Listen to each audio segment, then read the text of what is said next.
We were blessed with a huge number of volunteers and supporters going out helping us to recover all of these receivers. And then came the big job of downloading them all and making sense of all that information that's been generated. Now that we're quantifying the number of fish that are going missing, there are obviously a lot of man-made influences that are bringing about some of those losses at least. And we now have an opportunity to start rectifying those and increasing, boosting, if you like, the number of healthy fish that are going to sea.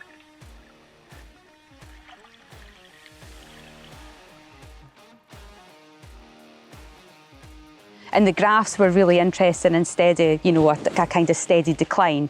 When they came to the barrier, you had, survival, and then a sudden drop. So it really, really highlighted where these problems are, and it's given us something to work on for this year. It's really important to have accurate science for management of rivers for a whole host of reasons, but chiefly among them is to really understand what the problem is and make sure that your intervention is addressing that problem. These are not new problems, but at long last I think we're starting to get the information that's going to be required to manage them. And it was very, very successful, I think. Hugely important data. Everybody presumed that the issues were at sea, but clearly we've proved beyond doubt now that there's some pressing issues in freshwater that hopefully we might be able to do something about.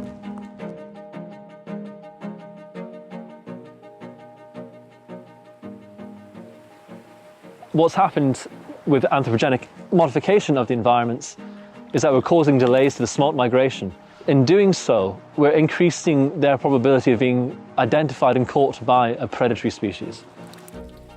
We had to look at not just the movement of the salmon smolts, but also the movement of the underwater predators such as pike and brown trout, but also to look at the scats from various predators to understand if and how they were feeding on these smolts.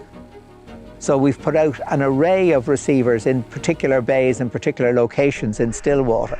And that gives us the opportunity to be able to examine before, during and after the smolt run the behaviour, for example, of the fish predators. But in combination with that, what we're doing is we're looking at bird scat with a view to actually seeing, does the bird behaviour change? So there's a big study going on using eDNA, a non-invasive technique, where you're basically collecting Lysander, cormorant, scat samples, and then from analysis of that you can tell, first of all, what produced that scat, and you can also tell what the diet consisted of. So we also did some live real-time tracking, sort of going down the river, looking at how those different smolts are faring as they progress down the river, and following them down in a canoe with a receiver and just checking out their progress. And it was only done through the really good will and dedication of the Atlantic Salmon Trust staff, and also the volunteers, those volunteers in the fishery boards and trusts that gave up their evenings, their mornings, their weekends for 7 weeks to go and find, trap, tag, and then follow these fish. It was a mammoth undertaking.